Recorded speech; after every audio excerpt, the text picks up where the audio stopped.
Hello छात्र छात्रीসকল पुनर उपस्थित হৈছোহি দশম শ্ৰেণীৰ ছাত্ৰ ছাত্ৰীসকলৰ লগত তেওঁলোকৰ বিজ্ঞানৰ বিষয়ে আলোচনা কৰিবলৈ। আমি পূৰ্বৰ ভিডিঅ'সমূহত আলোচনা কৰি আছিলোঁ ধাতুসমূহৰ নিষ্কাশন প্ৰক্ৰিয়াৰ বিষয়ে আৰু ইতিমধ্যে আমি আলোচনা কৰিলোঁ উচ্চ সক্ৰিয়তাৰ ধাতুসমূহ কেনেদৰে নিষ্কাশন কৰা হয়। তাৰ পাছত আমি আলোচনা কৰিছিলোঁ মধ্যম সক্ৰিয়তাৰ ধাতুসমূহ কেনেদৰে নিষ্কাশন কৰা হয় আৰু আমি কৈছিলোঁ যে মধ্যম সক্ৰিয়তাৰ ধাতুসমূহক এই চাৰিটা ধাপৰ প্ৰয়োজন হয় আৰু প্ৰথমতে আমি গাঢ়ীকৰণ কৰিলোঁ, তাৰ পাছত গাঢ় আকৰসমূহক ধাতব অক্সাইডলৈ ৰূপান্তৰিত কৰিলোঁ কি উপায়েৰে? দগ্ধীকৰণ আৰু তাপজাৰণ প্ৰক্ৰিয়াৰে। এইবাৰ আমি আলোচনা কৰিবলৈ ওলাইছোঁ কেনেদৰে ইয়াত পোৱা বা ইয়াত লাভ কৰা ধাতব অক্সাইডসমূহক কেনেদৰে ধাতুলৈ পৰিণত কৰিব পাৰি। এতিয়া তোমালোকে জানা যে ইতিমধ্যে আমি ধাতুটোৰ ধাতব অক্সাইড লাভ কৰিছোঁ এই ধাপটোত, যেনে ধৰা জিংক অক্সাইড হওক, যেনে ধৰা আইৰণ অক্সাইড হওক।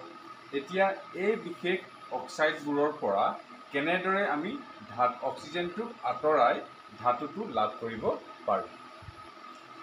যিহেতু এইসমূহ ধাতুৰ সক্ৰিয়তা মধ্যমীয়া, এতেকে ইহঁতৰ বাবে বৰ এটা শক্তিশালী বিজাৰক পদাৰ্থৰ প্ৰয়োজন নহয়।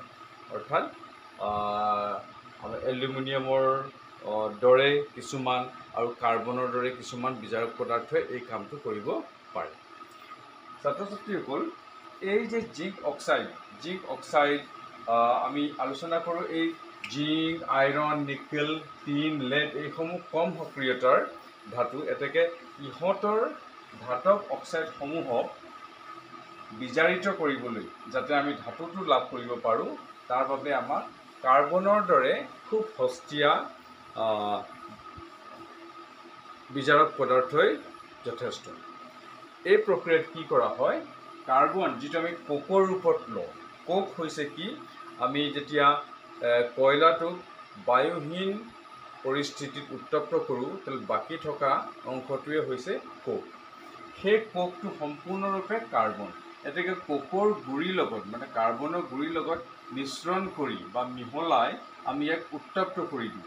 উত্তপ্ত কৰাৰ ফলত যিহেতু কাৰ্বনৰ অক্সিজেনৰ প্ৰতি আসক্তি বেছি, তোমালোকে দেখিছা এইসমূহ ধাতুতকৈ কাৰ্বনৰ সক্ৰিয়তা বেছি।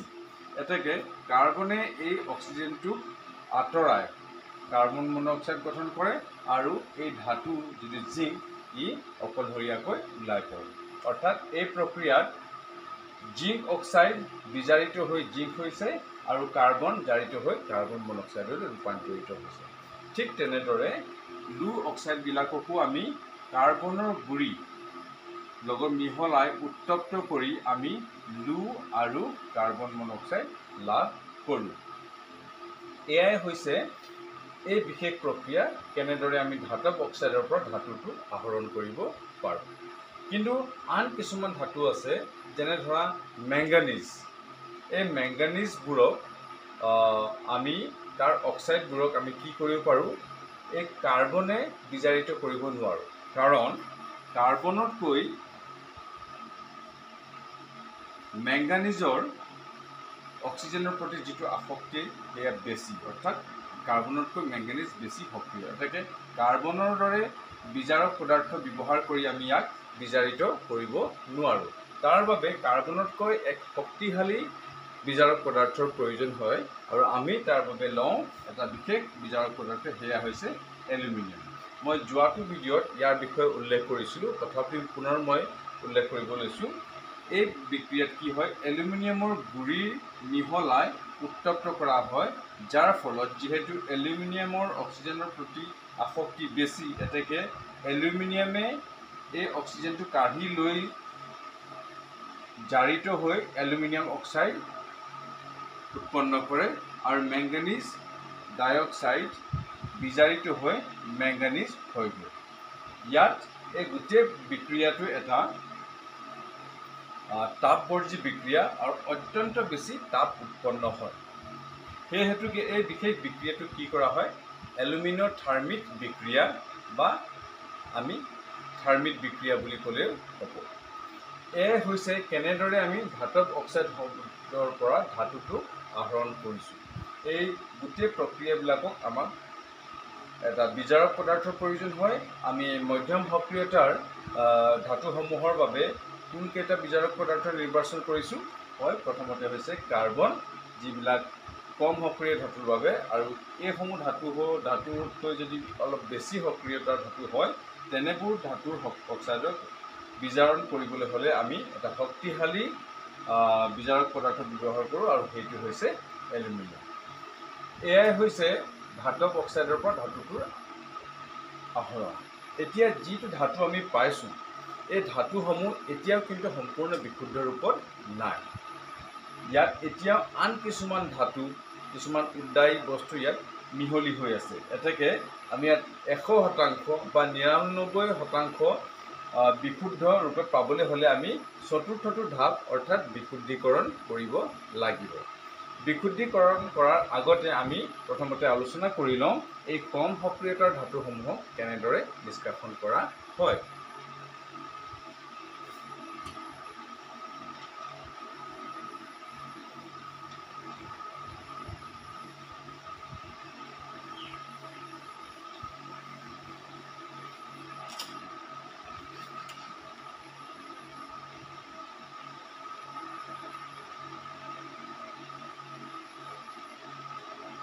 ছাত্ৰ ছাত্ৰীসকল, কম সক্ৰিয় ধাতুবোৰৰ যি আকৰ আছে ইয়াক প্ৰথমতে গাঢ়ীকৰণ কৰা হয়। গাঢ়ীকৰণ কৰাৰ পাছত এই গাঢ় আকৰবিলাকক পুনৰ ধাতৱ অক্সাইডলৈ ৰূপান্তৰিত কৰা হয়। তাৰ পাছত এই ধাতৱ অক্সাইডসমূহক ধাতুলৈ পৰিণত কৰা হয়। এতিয়া কথা হ'ল, যিহেতু ইহঁতৰ সক্ৰিয়তা কম, এতেকে ইহঁতক বিজাৰিত কৰিবলৈ হ'লে কাৰ্বনৰ দৰে বিজাৰক পদাৰ্থ বা বিদ্যুৎ শক্তি বা এলুমিনিয়ামৰ দৰে বিজাৰক পদাৰ্থৰ প্ৰয়োজন নাই, কাৰণ ইহঁতক কেৱল মাত্ৰ তাপ প্ৰয়োগ কৰিয়ে বিজাৰিত কৰিব পৰা যায়। এতিয়া আমি যদি চাওঁ, ইয়াত বিশেষ কিছুমান উদাহৰণ লওঁ, যেনেকৈ মাৰ্কাৰী বা পাৰাৰ এটা বিশেষ আকৰ হৈছে চিন্নাবাৰ।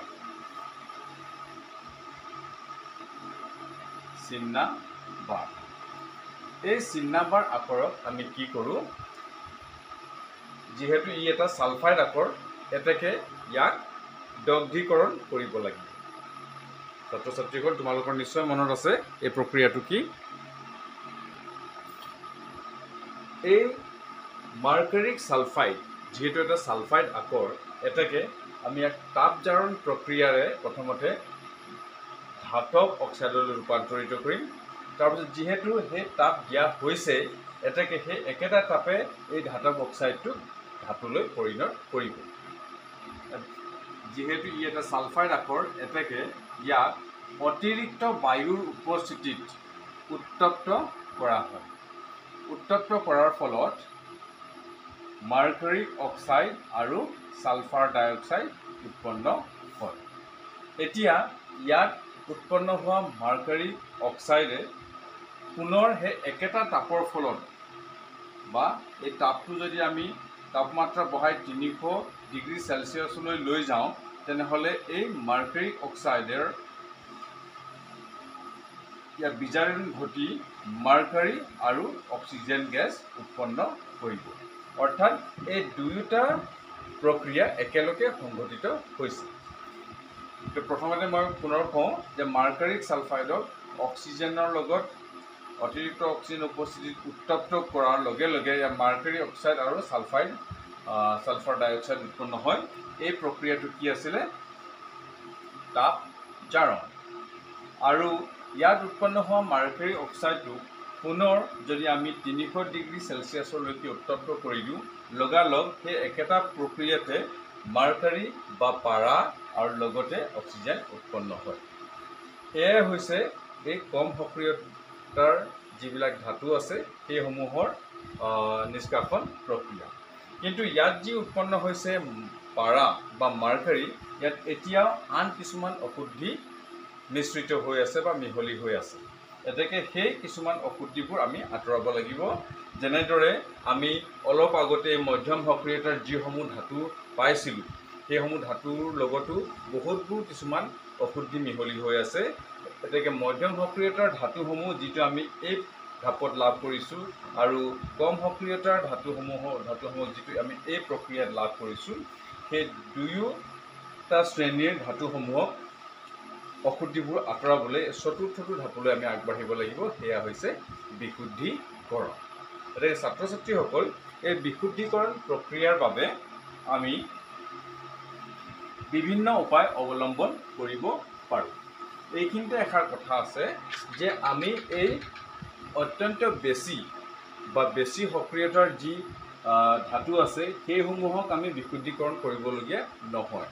কাৰণ বিদ্যুৎ বিজাৰণ প্ৰক্ৰিয়াৰে আমি যেতিয়া যিটো ধাতু লাভ কৰোঁ সেই ধাতুটো অত্যন্ত বিশুদ্ধ। এতেকে তাক পুনৰ বিশুদ্ধি কৰাৰ প্ৰয়োজন নাই। এইবাৰ আহোঁ ছাত্ৰ ছাত্ৰীসকল, আমাৰ চতুৰ্থটো ধাপ, সেয়া হৈছে ধাতুটোৰ বিশুদ্ধিকৰণ।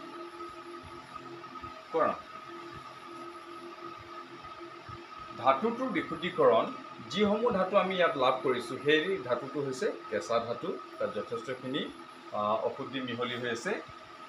যদিও বা বহুবোৰ পদ্ধতি আছে, ধাতুটো কেনেকুৱা, তাৰ ৰাসায়নিক সক্ৰিয়তা কিমান, লগতে কোনবোৰ অশুদ্ধি তাৰ লগত মিহলি হৈ আছে, তাৰ ওপৰত নিৰ্ভৰ কৰি নানান পদ্ধতি আমি অৱলম্বন কৰোঁ।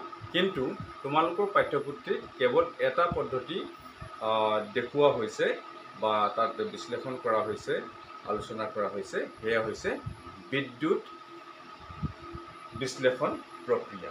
আমি বিদ্যুৎ বিশ্লেষণৰ দ্বাৰা এই বিশুদ্ধিকৰণ প্ৰক্ৰিয়াটো সংঘটিত কৰিব পাৰোঁ।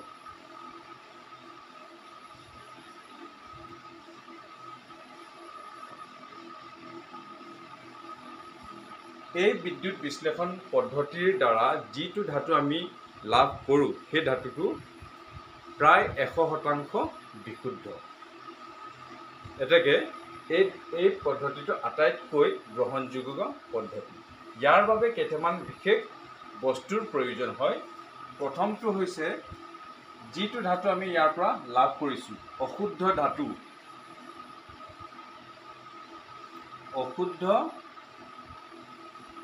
ধাতুটোৰ শকত দণ্ড এডালক এনোড হিচাপে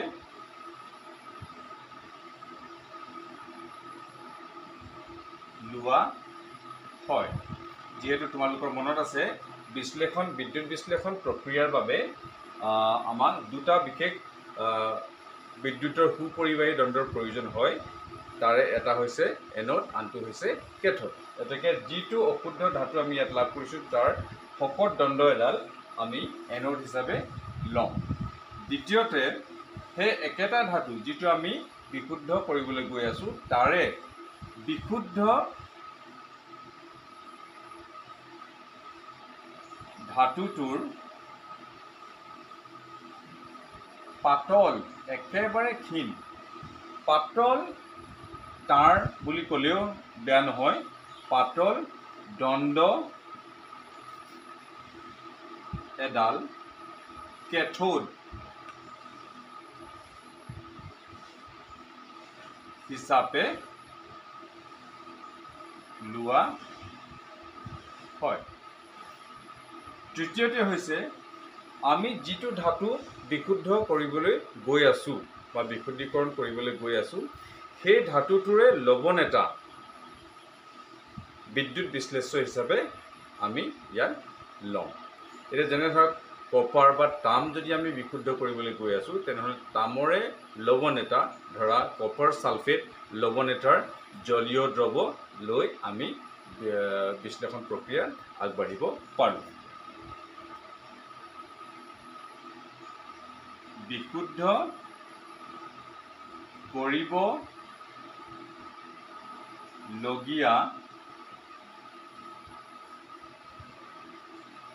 ধাতুটোৰ লৱণ এটাৰ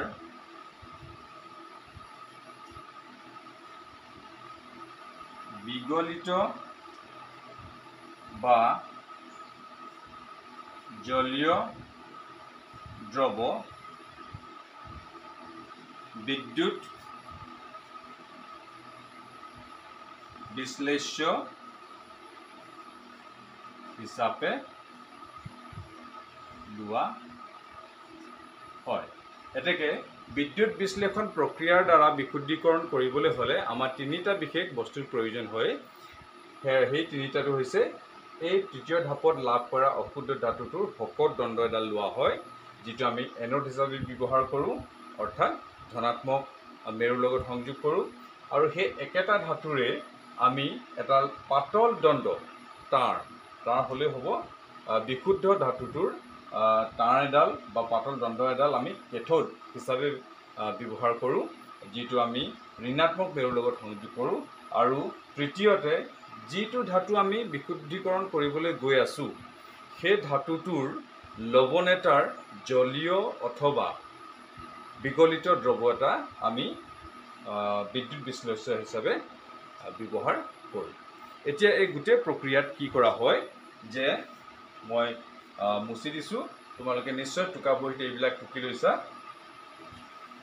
এই প্ৰক্ৰিয়াত কি কৰা হয়, ডাঙৰ পাত্ৰ য'ত আমি বিদ্যুৎ বিশ্লেষণ প্ৰক্ৰিয়াটো সংগঠিত কৰিম, ধৰা আমি তাম কপাৰ ধাতুৰ বিশুদ্ধীকৰণ কৰিবলৈ লৈছোঁ। এতেকে ইয়াৰ বাবে আমি পাত্ৰটোত কি কৰিম, এই তৃতীয়টো ধাপত আমি যিটো তাম ধাতু লাভ কৰিছিলোঁ তাৰ শকত দণ্ড এডাল বিশুদ্ধ তাম ধনাত্মক মেৰুৰ লগত সংযোগ কৰিছোঁ। এয়া ধনাত্মক মেৰু। ইয়ে হৈছে এনোড।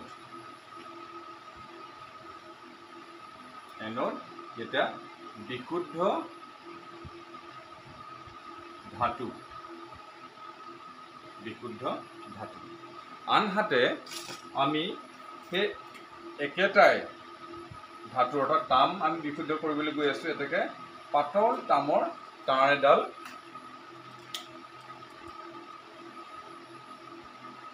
আমি ঋণাত্মক মেৰুৰ লগত সংযোগ কৰিছোঁ। এইডাল হৈছে কেথোড।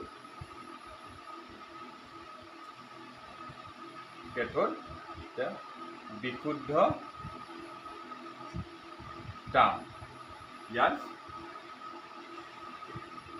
ক্ষমা কৰিবা, এইটো অশুদ্ধ তাম লৈছোঁ। ইয়াত অশুদ্ধ, যিটো আমি বিশুদ্ধীকৰণ কৰিবলৈ গৈ আছোঁ, ইয়াত বিশুদ্ধটো ল'ম আৰু ইয়াত অশুদ্ধটো ল'ম। এতিয়া আমি লৱণ, কিটো লৱণ ল'ম, ইয়াত আমি কপাৰৰে, যিহেতু কপাৰ বা তামটোক আমি বিশুদ্ধীকৰণ কৰিবলৈ গৈছোঁ, এতেকে ইয়াৰে লৱণটো ল'ম, ধৰা কপাৰ ছালফেট দ্ৰৱ, CuSO4 দ্ৰৱ।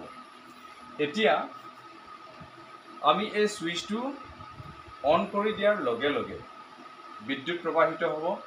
বিদ্যুৎ প্ৰবাহিত হোৱাৰ লগে লগে এই বিশেষ লৱণটো ই আয়নলৈ পৰ্যবেক্ষিত হ'ব বা বিযোজন ঘটি আয়ন গঠন কৰিব। মই লিখি দিছোঁ, কপাৰ ছালফেট বিদ্যুৎ শক্তিৰ বাবে কপাৰ আয়ন আৰু ছালফেট আয়ন গঠন কৰিব।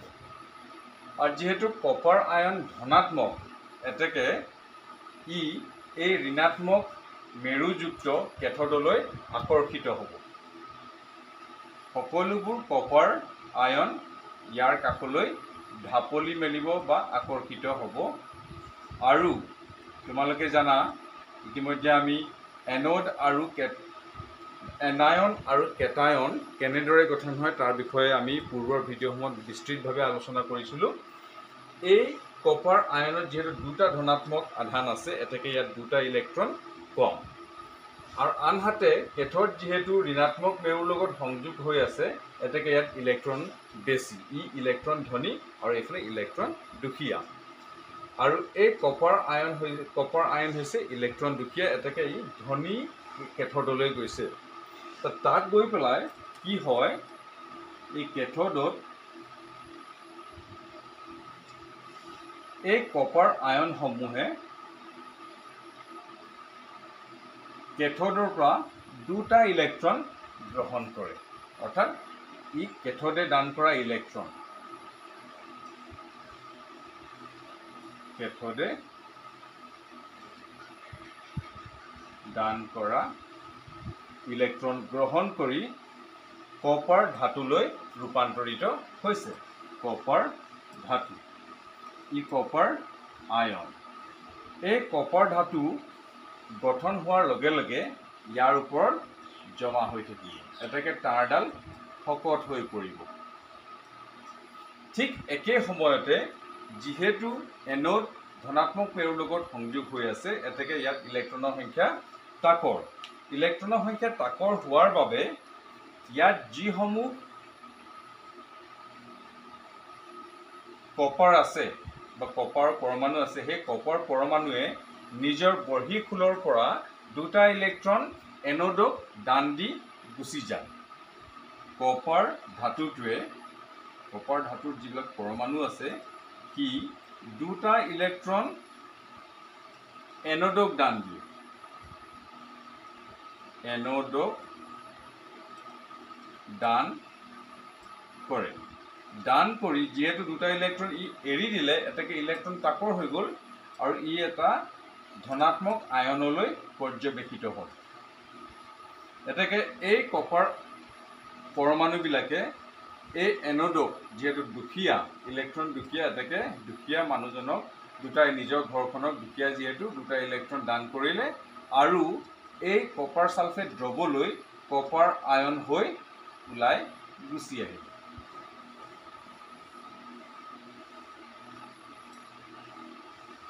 যে কপাৰ আয়ন হৈ কপাৰ পৰমাণুবোৰ এই দ্ৰৱত গুচি আহিলে তৎক্ষণাৎ ধনাত্মক মেৰু হোৱাৰ বাবে বা ধনাত্মক আধানযুক্ত হোৱাৰ বাবে ই তৎক্ষণাৎ কেথডলৈ আকৰ্ষিত হয় আৰু কেথডলৈ গৈ পুনৰ কেথডৰ পৰা দুটা ইলেক্ট্ৰন গ্ৰহণ কৰি কপাৰ ধাতুলৈ ৰূপান্তৰিত হয় আৰু তাতে জমা হৈ থাকে এনেদৰে হওঁতে কি হ'ব যে ইয়াৰ পৰা যেহেতু কপাৰ পৰমাণুবোৰ আয়ন হিচাপে এই দ্ৰৱটোলৈ গুচি গৈছে এতেকে ইয়াৰ আকৃতিটো লাহে লাহে সৰু হৈ গৈ আছে ই ক্ৰমাৎ সৰু হৈ যাব আৰু সৰু হৈ যাব আৰু সৰু হৈ যাব সদৌ শেষত একেবাৰে নাইকিয়া হৈ যাব এতেকে ইমান শকত দণ্ডডাল এতিয়া কিঞ্চিত অলপহে বাকী আছে সমান্তৰালভাৱে ই যিমানে পাতল হৈ গৈ আছে বা ক্ষীণ হৈ গৈ আছে এই পাতল যি বিশুদ্ধ কপাৰৰ তাঁৰ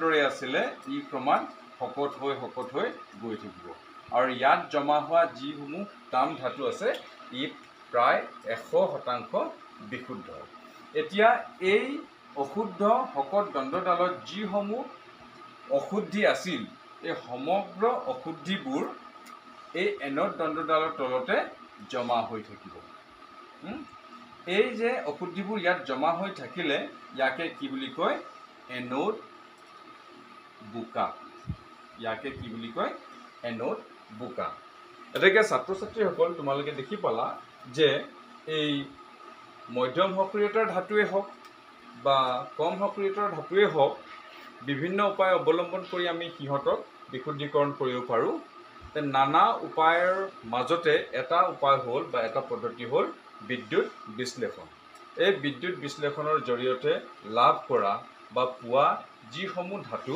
সেইসমূহ ধাতু প্ৰায় 100% বিশুদ্ধ এয়াই হৈছে আমাৰ ধাতু নিষ্কাশনৰ সমগ্ৰ বা সমস্ত পদ্ধতি তোমালোকে এই ভিডিঅ'টো ঘূৰাই ঘূৰাই চাবা পূৰ্বৰ ভিডিঅ'সমূহো চাবা তেতিয়া তোমালোকে তাৰ দুটা ভিডিঅ'ৰ মাজত যিসমূহ আমি কথা আলোচনা কৰিছিলোঁ তাৰ মাজত এটা সংযোগ স্থাপন কৰিব পাৰিবা আৰু কথাবোৰ বুজিবলৈ পাৰিবা এতিয়া কথা হ'ল যে এই সমস্ত তথ্যবিলাক মই কিছুমান কথা কৈ দিছোঁ, তোমালোকে নিজৰ টোকা বহীত টুকি লৈছা বুলি আশা ৰাখিছোঁ। আমি পুনৰ পাঠটোৰ শেষ অংশলৈ উপনীত হ'ম আমাৰ পাছৰটো ভিডিঅ'ত। তেতিয়ালৈকে আজিলৈ আহিছোঁ। ধন্যবাদ।